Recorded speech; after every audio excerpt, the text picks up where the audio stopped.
po ni NBI director. I believe he's lying to the president. That is my personal belief. Truth number one. Magandang araw sa lahat, mga idol, mga Duterte, sulid. Nako po, napakainit na balita. Alam naman natin to lahat na si SP, nung panahon ng nagkakagulo doon sa loob ng Senado. Ngayon, sunod na kasinungalingan ni Matibag, mga idol. Grabe na to, mga idol. Ito kasi, ganito kasi nangyayari ngayon. Di ba may press con si Boyeng. Ang nagkaroon, parang ang nangyayari kasi ngayon, ang Senate, itong Sergeant at Arms pa ang may, kumbaga nagkakaproblema. Ngayon, hindi na mapigilan ni Senator Cayetano, ito si SP, ngayon nagkomento siya, itong sunod na kasinungalingan ni NBI Director patungkol sa kanya talaga. Talagang binara niya. O, ito, paano natin to? Pakinggan natin itong sinabi niya. Ito ay kuha ng SMNI. Kanina lang. O, ito, kaya ng umaga. Sabi niya, SP Cayetano Matibag is liar. He is lying to the president. O, kaya yung truth number 1 na sinasabi niya. Nagsisinungaling si Matibag. O, binara ni Senate President Alan Peter Cayetano ang National Bureau of Investigation, itong NBI, dahil sa sunod-sunod umano ng pagsisinungaling at paglabag sa kasunduan hingil sa operasyon ng mga ito sa loob ng Senado. Na, 'di ba? Tama naman 'yun. Bawal naman talaga magdala doon ng mga armas, 'di ba? At saka pinagbabawalan silang pumasok doon. Sabi pa niya, tahasang sinabi ni Cayetano na magbibigay ng maling impormasyon. False narrative, ang sabi niya. Ang NBI director na maging sa Pangulo. O, di ba? Di ba? Ang sabi nga ni Pangulo noon, tinawagan nito si Matibag. Sabi niya, wala na kaming mga tao doon. Ba't nandun ang taga-NBI? Yun yung pagkano niya. Kahit sa Pangulo, nagsisinungaling siya. Upang matakpan ang kanilang hindi pakikipag-ugnayan, mga idol. Tama. Kung legit sila na may mga operasyon sila doon, o na sinasabi nilang drill daw, kasi nandun sila sa kabilang building, itong GSIS. Siguro ang pagitan lang nun is tulay. Hindi natin alam, building, magkatabi lang pala yun. Kasi GSIS, ito sa Senado, talagang nasa pamahalaan naman yun. Baka konektado lang yun. Pinto lang ang pagitan. Di ba? Ay, ganoon ang nangyayari para matakpan lang daw na hindi nakipag-ugnayan at pagdadala ng mga armas sa loob ng Senado. Kaya bakit si Boyeng, itong taga-ombudsman, bakit ang mga sergeant at arms ang binigyan ng suspensyon? Ang kasabi kasi ni gawa ng sila daw ay ang unang nang papaputok. Nag-chart na nag-warning sila. Natural, bawal na bawal nga ang mga taga-NBI, lalong-lalo na sila doon na may mga dalang armado sila. May dalang armas. Excuse me. Ganon yun. Ito ngayon, may komento ngayon si SP ngayon. Panoorin natin, mga idol. Tara. At pumasok sa Senado at nakipaghabulan sa isang senador kahit pwedeng hintayin na lang sa session hall or sa office of the President. Diba? Fact number 2. Fact number 1, sinabi niya, NBI ang nakipaghabulan sa loob ng Senado. Pwede naman sila mag-antay sa waiting hall, sinasabi, o sa Senado ng parang senador na parang meron silang hallway siguro doon o waiting area. Ganun yung niya. Ito yung fact number 2. Di ba? Yun yung unang araw. Ito si Bato na pagpapasok ni Bato. Di ba? Sabi nga, si Bato ay parang ni-wrestling niya. Ni-wrestling ng mga taga, ayun. Nga, alam naman natin yun. Ginugulo nila kasi nasira yung kanilang narrative. So fact number 2, pwede nang mag-umpisa sa Monday ang impeachment trial. Ako nga'y medyo nababahala kasi baka gamitin yung issue na to para maraming magsalita sa Monday, tapos sa amin ibabalandra yun. Kung bakit may... Totoo yun. Posibleng sa kanila ang ibabato kasi sasabihin nila, ay sinasadya nila yan para bumagal or parang pigilan. Ganun ang mangyayari. Kaya ng mga nagkomento na kongresista. Alam naman nating lahat ngayon, mga idol, Duterte na naman ang sinisine nila. Kagawa ng mga Duterte yan. Kampo ng mga Duterte. O, ganun. Pag may mga ano talaga, Duterte lahat. Grabe. Tuloy natin. delay sa impeachment. Di ba? Pag delay. Fact number 3. Kinausap, inimbita ko sa opisina ko, sabi ko pwede pa siya magsama, pero pinili niyang mag-isang pumunta sa office. We had a number of senators there. And sinabi po ni NBI Director, he will follow Tama. the Senate. Ganito kasi yung naalala ko may video I think nag-video yata to or nag-live ba si SP nung panahon na nagpuputukan na nasa loob sila ng kwarto. Naalala ko yung video na yon ay nandun yung kapatid niya sa likod. Tumawag daw sila doon kay Director Matibag na wala na kami dyan, ma'am. Magtago kayo dyan sa loob at magpatay ng ilaw. Diba? Nagkaroon pa nga sila, ba't mo ako parang something like that? Nagkaroon sila ng kunting argue na hindi maganda. Oh, ang tanong diyan, bakit nandiyan ang taga-NBI? At bakit may dalang mga armas? 'Di ba? Ganun 'yun, walang kasunduan na maayos. Tapos ngayon ito si Boying, ang Sergeant at Arms pa ang nabigyan ng suspension. Paano nangyari 'yun? Di porket pareho silang legit na taga nasa ano sila, nasa pamahalaan sila nagtatrabaho, pareho sila law enforcement. Kumbaga sinisecure nagtatrabaho itong taga Sergeant at Arms. Kumbaga, protektado nila yung bahay nila. Ganun yun. And he will not arrest sa loob ng Senado.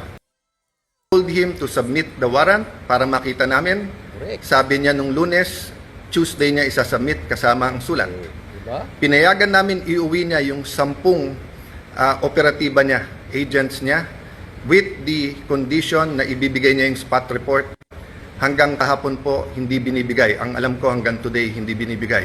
Pangatlo po, sabi niya, hindi siya kikilos, hindi niya pakikilusin ng NBI nang walang coordination sa amin. Doon Wednesday, pa lang, mga idol. Doon pa lang sa sinabi niya, hindi kami kikilos.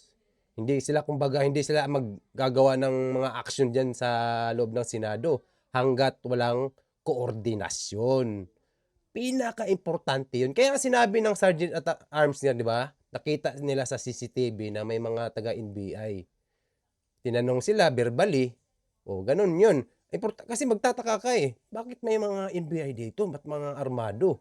O, tapos walang coordination. Kaya sinita sila, binigyan sila ng warning.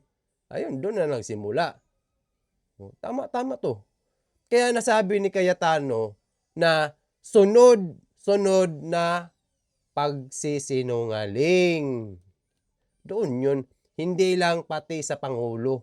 Kasi si Pangulo kasi, that time, ay tumawag kay John Vic, pati kay Matibag. O, di ba? Tuloy natin. morning pa lang po, may reports na po kami na naglalabas-pasok po ang mga NBI agents. Naka-alert na po kami ng Wednesday. Pagdating po ng hapon ng Wednesday, paulit-ulit sinasabi po sa akin na meron pong NBI agents na naka-full tactical gear. Ibig sabihin po, naka-uniforme, may vest, may mahabang armas. Parang sinabi mong full tactical gear, kumbaga may sabak kang gera.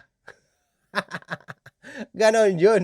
Expect na nila yun. Mukhang may puputukan ito mangyayari. Kasi, nung Lunes pa lang, nung nagreklamo si Senator Bato na sabi niya, kung ako ang Sergeant at Arms, isusugal daw niya yung buhay niya para protektahan lang yung konstitusyon ng Senado. Kaya after noon, itong taga-Senate, itong mga Sergeant at Arms, nagkaroon silang parang nagigpit. Ganon yun. Pati sila, nagdala na rin sila ng mga, itong taga-Sergeant, nagdala silang ng mga armas na mahaba. Kasi may mga, ibang departamento na nagdadala ng kaya sila. Para secure, para i-protektahan lang nila. Wala silang ibig sabihin. Tuloy natin. Na nasa GSIS. Nagbigay ng contact person si NBI Director Matibag. Tinawagan namin yon at sinabi niya, pinapaabot ni Director, walang NBI sa Senate, walang NBI sa GSIS. Yan yung araw na nagkaroon ng putukan. Kaya nga nagtago sila lahat. I think 4 ba sila doon. Kaya kasama si Pia, si Loren, at saka si Villar, at saka si Cayetano, ito si Alan. Tinawagan din nila si Matibag. Yun yun. Sabi niya, wala daw sila dyan. Walang taga-NBI dyan. O ba't ganun? Doon pa lang, foul na sila. Nung hapon, umakyat sa akin si General Mao at Di ba? Hapon, umakyat si General. Yun na yung sinabi ni Mao. Ito si retired major na nagpaalam kami kay SP. Ito kay Alan Cayetano, senador, na may mga nakita kami sa CCTV na armado. Yun. Tuloy pa natin. sabi po sa akin na may nangyayari sa mga pinto at yung GSIS ay nagsasara ng mga pinto at nagsasabing kahit senador po ang dadaan doon ay kailangan inspeksyonin.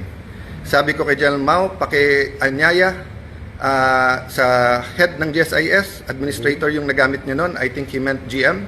Sabi ko, I'm willing to talk to him very calmly, please call him. The next thing I knew, meron na daw mga armado doon. I asked them to call NBI ulit. Sinabi na naman nila na wala. Samantalang kitang-kita na ng mga nakasuot ng NBI.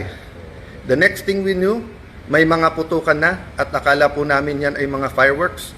Nagpuputo. Akala niya putukan ng fireworks. Ganon yun. Doon na nagsimula lahat. Kasi nagpaalam na nga itong Sergeant at Arms na si Mao kay Alan Cayetano, si SP, na pupuntahan nila yon. Kasi nga may ganito nga mga pinto, mga taga dyan sa may bandang exit ng second floor papuntang GSIS. Doon na yung sisimula. Ito na yun, sinasalaysay niya yung mga nangyari. Dito kung sino talaga nagsasabi ng totoo. Na pala po sa baba. Still, they were denying that NBI yon. Kahit na yung mismong winarningan nila ay nagsabing NBI sila. So please look at the context. Alam natin under siege nung Monday or nasa loob ng Senado ang mga NBI. Alam po natin na nakipaghabulan sila. Gina-justify pa dahil ito daw po ang paraan na mag-arrest. Pagkatapos pinangako sa amin na wala daw po. Yung pala yung paraan nila para arestuhin si Bato. Ay naku po. Ngayon kasi, kung meron silang gusto nilang arestuhin si Bato, bakit ayaw nilang harapin si SP? Kausapin nila, di ba? Tapos ngayon, si SP nang magkikipag-usap kay Bato. Kasi kung mayroong pananagutan talaga si Bato, lalot natin yung pagiging respeto niya kay SP. Posible na si Bato willing siyang sumama. Ngayon nga lang, bakit ganun ang nangyari? Bakit ganun yung paraan ng kanilang kung gusto nilang huliin man si Bato, 'di ba? Maraming paraan na maayos, bakit ganun? Wala daw pong NBI sa paligiran. Nandun na po ang Marines, nandun po PNP, libo po ang PNP sa labas, naging very transparent kami. Nakiusap kami na walang baril sa loob ng Senado. Tignan niyo po lahat ng video. So nung ang hirap kasi ng ito mga idol, ang hirap ng sitwasyon ng mga taga-Sergeant at Arms. Gawa ng parang nangyayari kasi ngayon, sila talagang may kasalanan kasi sila yung unang nagpapaputok. At yun ang salaysay ni Boying kahapon. Kasi pareho sila taga-law enforcement. Ngayon, kasi sila yung unang nagpaputok, ganun yung nila. Kaya binigyan niya ng suspension simula kahapon. Kaso, sa side naman ng taga-Senado, wala nga silang proper coordination. Hindi sila nakipag-ugnayan ng maayos kung meron silang mga drill dyan, kung anong meron gagawin sila dyan. Diba? Kasi, kung bahay mo mismo, diba? Gusto mong protektahan yung mismong bahay mo, kung tapos may nakita kang mga ibang tao doon sa paligid, natural, tatanungin mo. Sir, anong meron, sir? Ba't may mga diba? Taga-NBI kami, kumbaga. Ganun. Sir, bawal something like that, babayin yung mga baril nyo. Ganun po. Kasi pinagbabawal po dito yan. Ganun. Hindi natin alam ha. Bakit? Kasi baka ganun ang nangyari. Kasi verbally, ganun naman talaga. bilang ikaw ay parang security sa loob ng Senado, kailangan mong sabihin, sir, trabaho lang. Pakibaba naman, bawal po may armas dito. Ganun yun. Kasi nagigpit na sila eh. Tuloy natin. Nangyari na po yun at hindi na po namin alam kung sino kakausapin dahil nagkaipitan na sa loob ng kwarto ang bawat isa, ginamit natin Facebook. Tago na sila. Ang sumagot po ay si Secretary ng Interior na si John Vic Remulla. Yun. Dumating siya, sabi niya, please allow the police inside. Nag-usap kami, sinabi niya, secure kagad, I'll be there in 10 minutes, secure the CCTV. Agad kong sinabi, kay as soon as nakaakit na po si Sergeant at Arms Mao, sabi ko, secure the CCTV room, huwag niyong gagalawin. Pagdating ng mga police, make sure you have 2 copies, isa sa kanila, isa sa amin, para hindi po matamper. Yun din po pinag-uusapan. Yun mga idol, sinalaysay lang ni SP yung actual na nangyari. Nung nagkaroon ng putukan, nandun sila sa loob ng kwarto, tumawag sila kay NBI director, tapos may something na wala daw taga NBI, tapos hanggang sa tumawag din sila, may tumawag sa kanya, ito si John Vic, tapos nakausap nila, after 10 minutes, darating ako. Totally totoo yun kasi dumating talaga si John Vic, alam naman natin yun, di ba? Kasi bago yan dumating si John Vic, malamang nakarating na yun kay Pangulo, di ba? Kasi sabi nga ni Pangulo, nung nagkaroon siya ng salaysay, tinawagan niya si John Vic, pati itong NBI director. Anong sabi ng NBI director? Sir, wala na kami doon. Wala na mga tao doon. Ibig sabihin, wala na siyang mga operatiba niya doon. Bakit nandun nga talaga? Yun, kaya medyo naiinis to si SP, ito si Alan Cayetano, kasi yung mga salaysay niya kahapon ay lying, kasi nungalingan. Lalong-lalo na kay Pangulo. Yun yung sinabi ni Alan Cayetano, na hindi siya nagsasabi ng totoo. Di ba? Hindi sila hindi tugma yung mga yung mga salaysay ni Tapos ang ibang dating kay Boying. Ang Senate ang nagkakaroon ng problema ngayon, itong taga Sergeant at Arms. Ganon yun. Di ba? Kaya tuloy natin. Ng ibang senador sa loob ng room. So nung sinabi po ni Jinggoy na itago, ang ibig niya sabihin, make sure walang makakuha kung hindi po yung police. At sinagot siya nun, kung tinuloy yung video na yon, may sumagot na nakasecure na po. As soon as Secretary Remulla came, the first thing he did, kung ganun, meron silang copy sa CCTV, makikita natin yan. Pati timeline, yung interval ng mga oras. Lahat, makikita yan kasi sa Senado yan, may CCTV talaga yan. was kamustahin kung okay kami, kung secured yung mga senador. Then tinanong yung CCTV and then nagpaalam kung pwede i-sweep floor by floor at pumasok yung Post lang natin. Alam niyo mga idol, first time nangyari to sa loob ng Senado, nagpuputukan. Tapos, pareho taga law enforcement ang itong admin. Yun. Hindi lang sa ating bansa yun, hanggang buong mundo yun, makikita yun. Mapapanood yun kung anong nangyayari dito sa Pilipinas. Ganito na hindi na safe. Di ba? Hindi na safe. Kaya nga sila nagtatago itong mga senador. Senador yan sila mga idol ha. Mataas ang niyan nila dito sa Pilipinas. Senador yan sila. Grabe no. Hindi na safe sa loob na Senado. iba pang pulis. Technically, I could have said it was under Senate jurisdiction.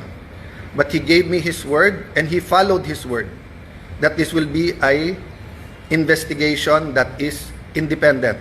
So dalawa po, joint investigation to. Lahat po ng CCTV agad binigay. Pangalawa po, lahat ng crime scene hindi po namin tinago. In fact, sa GSIS hindi kami makapasok, pulis lang. Kaya bago umuwi, wait lang ha. Kaya pala si SP ngayon, nananawagan siya na pati si Matibag ay suspindihin ni Ombudsman. Nananawagan siya, pati ito Kasi hindi nga maganda ang nangyari. Bakit ang mga sergeant at arms? Siyempre, depensahan niya itong mga itong mga tao niya doon sa loob kasi nagpoprotekta lang yan sa bahay nila Kaya ganyan. si Secretary Remulla at si Chief PNP Nartates, hiningi ko na makapasok din po. Kasi nung una, inilalabas ang narrative ng iba na wala daw putok from the other side. Nung una, isa pa lang ang nakitang putok. o bala na tumagos galing sa kabilang side. Pero nung pinayagan kami sa loob at nung pagkatapos po na inusisa ng mabuti ng PNP, nakita po na may at least 5. So what am I saying here? This is the results of the independent investigation so far. The President, and I thank him for calling, checking how we are, and assuring us that he told everyone to stand down, the military, the PNP, and the NBI. But I told him, sir, the NBI has been lying to us. Tama. Sabi niya, Itong, hindi lang kasi si Matibag at saka si John Vic ang tinawagan ni Pangulo, mga idol. Pati ito si SP. Nakausap niya. Mismo. Kaya, ngayon, sabi niya, di ba, na ganun nga na lahat ng mga, pulis, itong mga military, ay yan, nandyan sila para protektahan ang Senado. Hindi yan sila at saka ang sabi ni Pangulo, hindi gobyerno ang may gawa. 'Di ba? Yun ang sabi niya eh. hindi susunod sa kanya yung NBI. Sabi ko, sir, with all due respect, nandito naman si Sec. John Vic, siya na mag-report sa'yo. So, dun sa mga nagsasabing this is stage or whatever, di ba, we allowed every single transparency measure, we allowed the investigation. In fact, pag akyat namin ng 5th floor, kahit wala sa usapan, sabi po ni Secretary Remulla, ibaba ang mga armas ng USAA. I saw his wisdom para nga hindi magka-enkwentuhan, para hindi magkaroon ng miscommunication or hindi questionin ang intention ng bawat isa. Pinababa ko sa mga USAA yung mga armas. Sa 5th floor yon. We went to the 1st floor, nakita nyo naman yung press con. After the press con po, may nahuli na sinasabi niyang confidential assistant, confidential agent po siya. Confirm po yan at kinasuhan na po yan. At sinabi din po niya kung sino nag-utos sa kanya na taga-NBI. It is about this time na nagsimula pa lang mag-iba ng narrative ang... Tama, narinig ko rin yung mga idol na may nag-utos. Ito, blind siguro to si Matibag. Kumbaga meron pang nag-utos ba? Kasi di ko lang maalala kung ano yung video na yun eh. Basta may nagsabi may nag-utos. Yan yung sinalaysay itong NBI agent. Tuloy natin.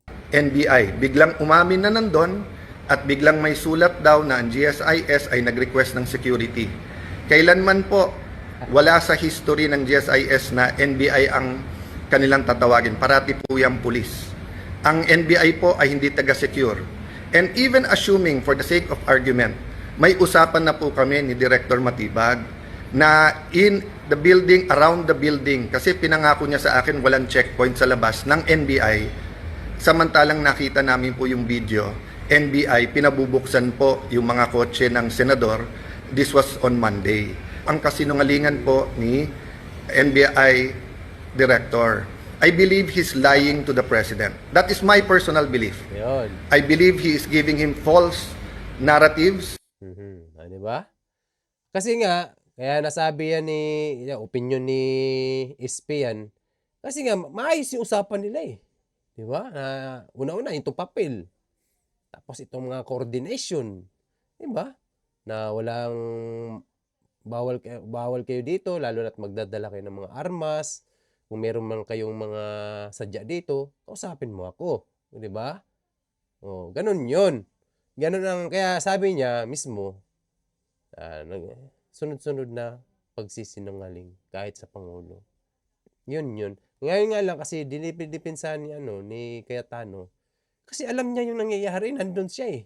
Kung ano yung mga totoong nangyayari. At saka, siya yung Senate President ngayon. Kailangan niya talaga magsalita kung ano talaga yung nangyari. At lalong-lalo na nakausap niya on the spot ito si Matibag nung panahon na nagkakaputukan sa loob.